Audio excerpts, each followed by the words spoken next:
mun pakata hian Mr. Han le Simon de chun lo ti tia noktuk hian Mr. Chow sa chuan aloya kon fuenga Fisher Company nei turin ma kon ladon ani tin an soi ni hetianga kan omti ani chuan he company hi ala thei mai don chu wang chuan tin ma tak kan lo dana ngai ni tin an soi ve lai maya angpon ni se Mr. Fisher hi on hak chuak bat se ti chuan hi chu ma chon dang an thiam theiang tin an lo soi ni atu kholo ba chuan Mr. Fisher po chu akan hak chuak ve ta Mr. Fisher i kan hak chuak ta ni mo an tia hele muna hin ngin tia akan tia Mr. Fisher englonia iuna pa khan loya agoya ti chung company a buena siamani thona tanga I accident nu khan etiang hen ma la chowa amak ka ti khop mai a han tia chu zong chu mo soi tu kan neya ani chuan ke man ka chui chian ngai ni chu han ti chuan midawai Mr. Fisher doctor te kan petwa doctor te chuan idam that ma chu hospital tang hen chuak to lo tu kan an ti chia chu wang chuan hetai om hui hi ngai an tia chu tian surai tak chuan Crystal chu kan tlan lut ngala Charlie ilo hakta ni mo hei ye tu lo ken che sin an tia khalai khan lo da photo an tia ti chuan hei kadam thasi lo fa chu wang chuan ai o turin mi pakhat kan thlan mai ngai don ni Crystal hi kan du pui neangin ani hian ka ai lo o hui photo ngai don ani atita chu tia han soi ta mai chu Crystal po chu phila hai khop maya anaw ten pani po chuan ole kapu isuyang chuan ni wa se an lo ti ve mai boka Crystal chuan Charlie I company uncle turin ke himin tiamo an tia oni ye Crystal tu na hen kan company hen house an lian tak mai kan to ka keila chu aching fel tuin kadam thabok si rawa kan company tlak chet mai hi kan du lo ni chu wang chuan kadam that ma ngai hian nang hian kan company chi chan him don ani an tia ma se chu tiang ti tu chuan ke hian experience eng ma kan ei si rawa engkim ka ti khalo vek zok me an ti ka hlaw nei hian ti chuan lungai su Mr. Henate hei nang ma thampui tu che an omalom an tia chuta Simon chuan Mr. Fisher ke pun ka thampui thei tholom an ti chuan nirove nang chu thil dang ti tu itan ngwa man sa ka nei ni alo ti ole nakina chuan Mr. Chow satele anaw te ho chu an kon lang ve ta company nei ngei tum chuan man kon la tran ta Mr. Chow sa chuan kan malak na hi atluang chho riau maya tu ma min dang lo tlat maya ka ngai thalo zo hi le an tia anaw me che hian min dang thei chuang lo ti in khria chu wang chuan an tum buai vel pe lo te pon nge an tia nia dik mai the ka unaw pa chu alo la thilo pon mai the ma se tu na chun eng ma ti thei anei don chuang lo ni an tia chuta anaw hian tu na hian midang kan tho pui ti nem po kanim be fel vek tuwa a huna chia kan chi don ani an ti chuan Mr. Chow sa chuan a thrae don tum chu kan hlot ling nge yang kan hlot ling nge tu ani an tia chuta len ma chu mi pakhat lo kalin kapu engin ni on ti don an ti chuan amma pong ka soi chi hong veu to ha kan dana chuan ka unaw pa company uncle to tu om lawa chu wang chuan ke man company kan ei ngai ni an ti chuan eng ang dan nge moi soi le iunaw pa chu thuna athi pola ni lawa dan bo che ti tum zo ka nei chu an ti chuan ka unaw pa chu ala thi lo mo ani chung khoyang e oma enga ti company ko nen si lawa ngoi mai te ti nin chung lama chuan an luta ngoi lo kapu kan ho tu pa chu om lo ni mai theya ma se ama ai o to tu midang awan ti ani chu wang chuan tuna hianin iche sual pala nei chuan ta na pui thei nia alo tia ai o tu midang lo ti mo enga ting he ma chu lo kal mai lawa ama ai o tu lo kal chu kan lo dong song don nia ke man kalo ma chona nge tin in chung lama chuan an lut ta ni ole meeting room lo langa chuta chuan Crystal chuan meeting pemo tak mai alo kon daka in zawai chu bai ula kameng chu Crystal mu la ka nia Mr. Fisher na pui ka ni Mr. Fisher chu ain liam awangin atadam thachiang thei lawa chu wang chuan company uncle turin ai oin ke himin on ti ka ni a han tia ani chu mole ka pi anu pui ini chuan a thal tu ka lom thấy to pin ama chu en kol la ama be tu na om box si lawa chu wang chon nang ma hi kan support khi mai chen yang chu an han tia midang ho po chuan nie ka pi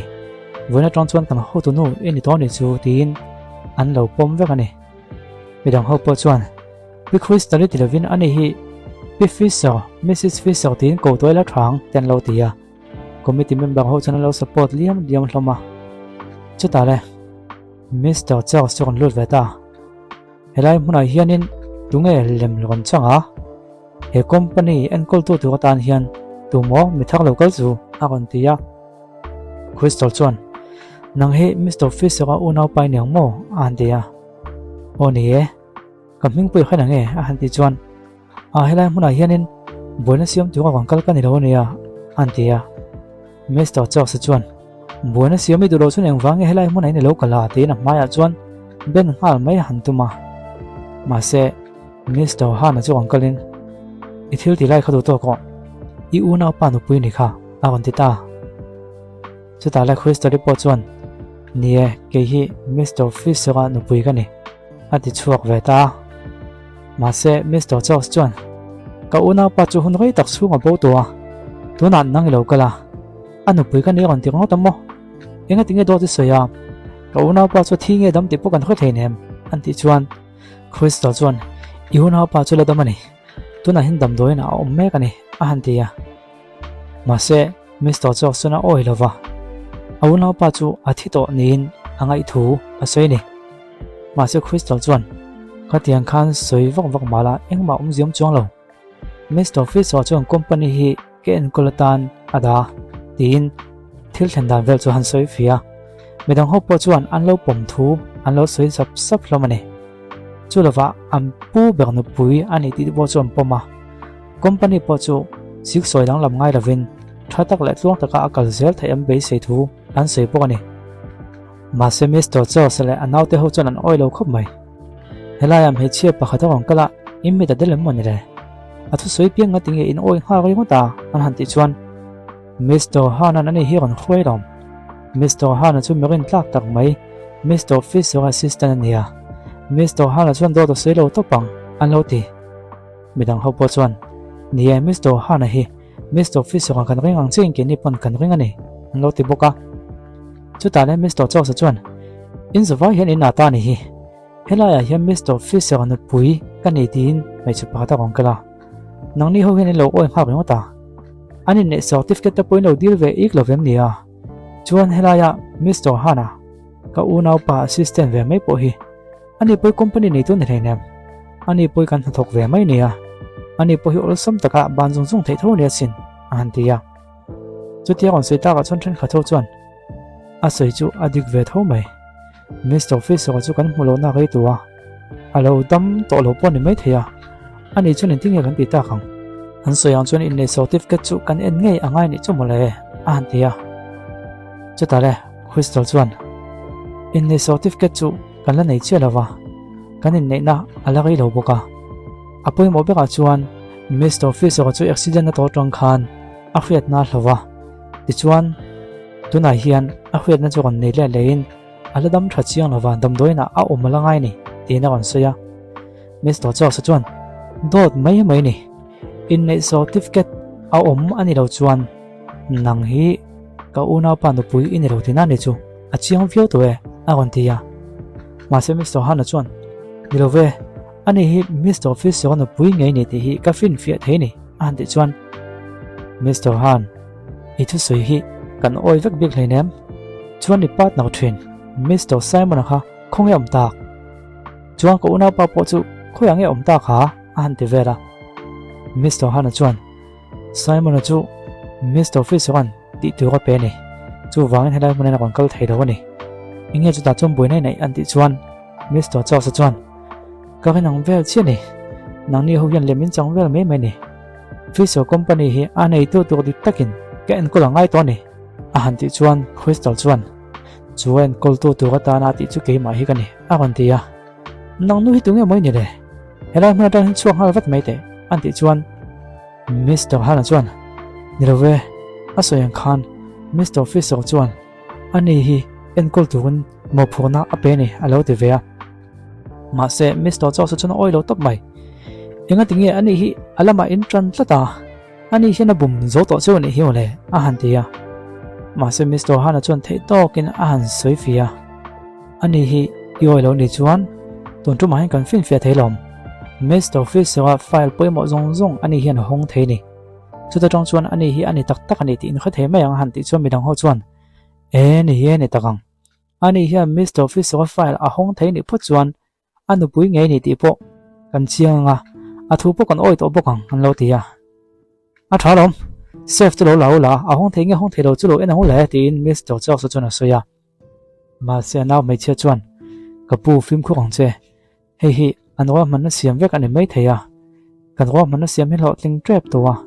chú vàng chuan hè nó hít chú cắm bưởi bưởi tuổi con này đâu anh thì mà sẽ Mr. Châu sẽ chuan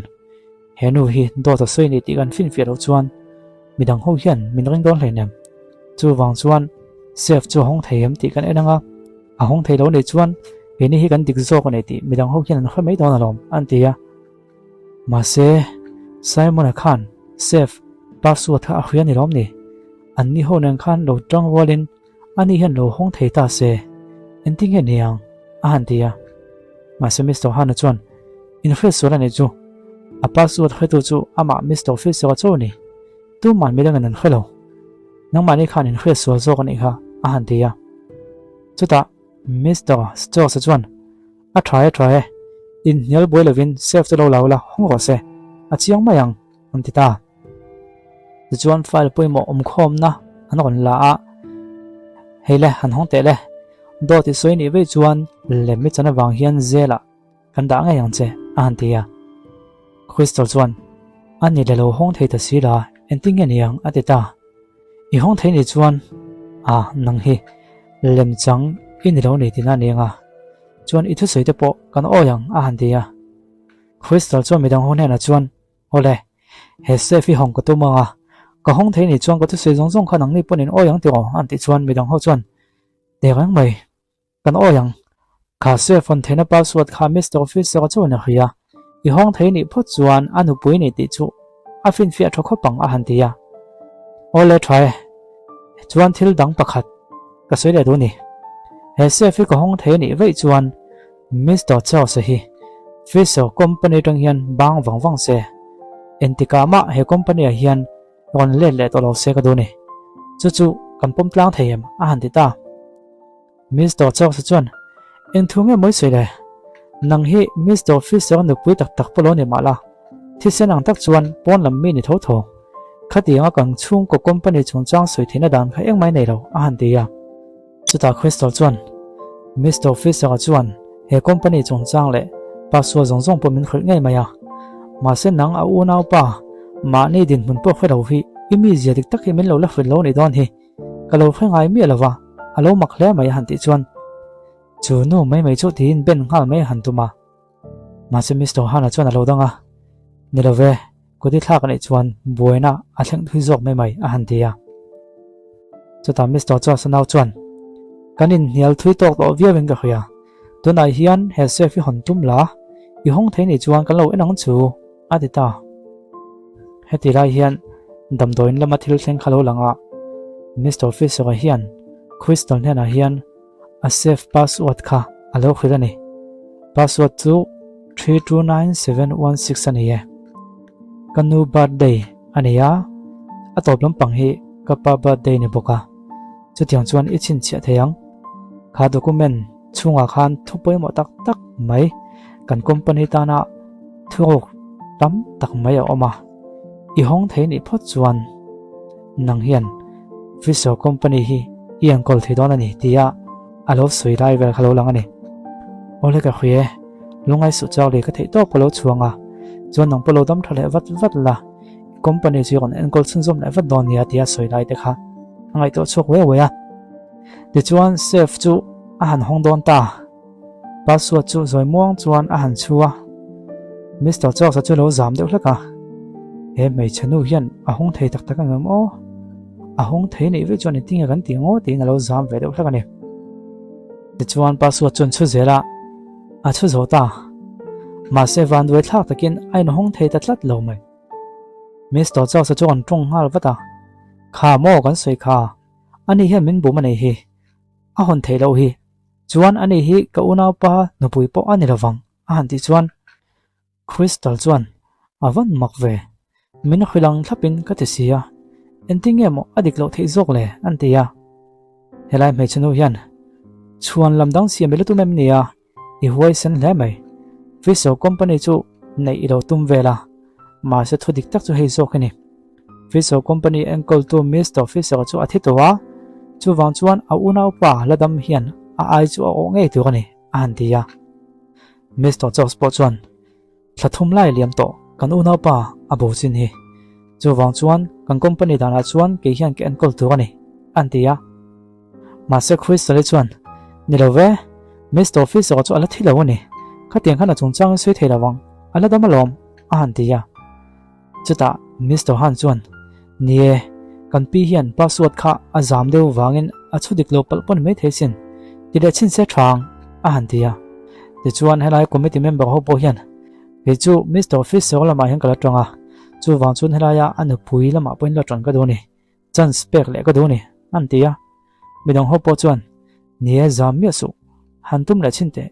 I hong thei ni po chuan ila ma kan tong vek don ania an lo te le Crystal po chuan ole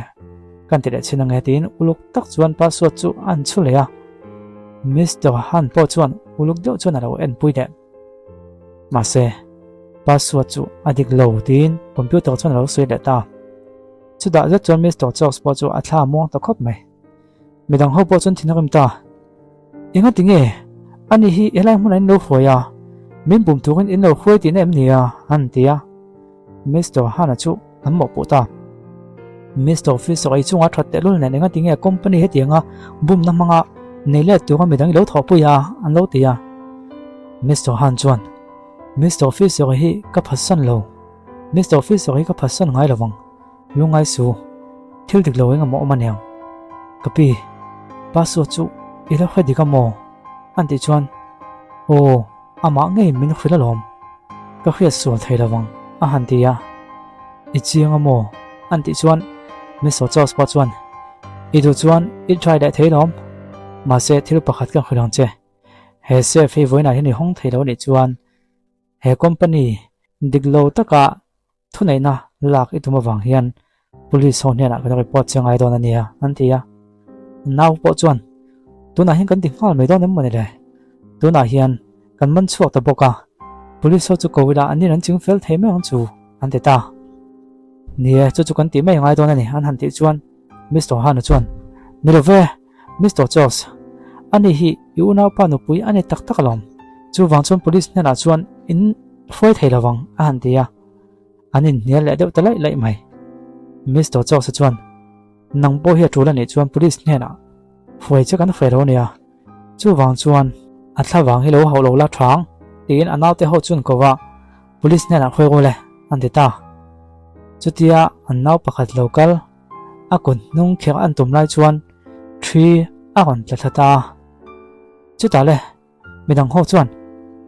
so 3 so Mr. Officer 3 khanin ka khatlat mai Mr. Officer khan so 3 so ko veji 3 na hanti ne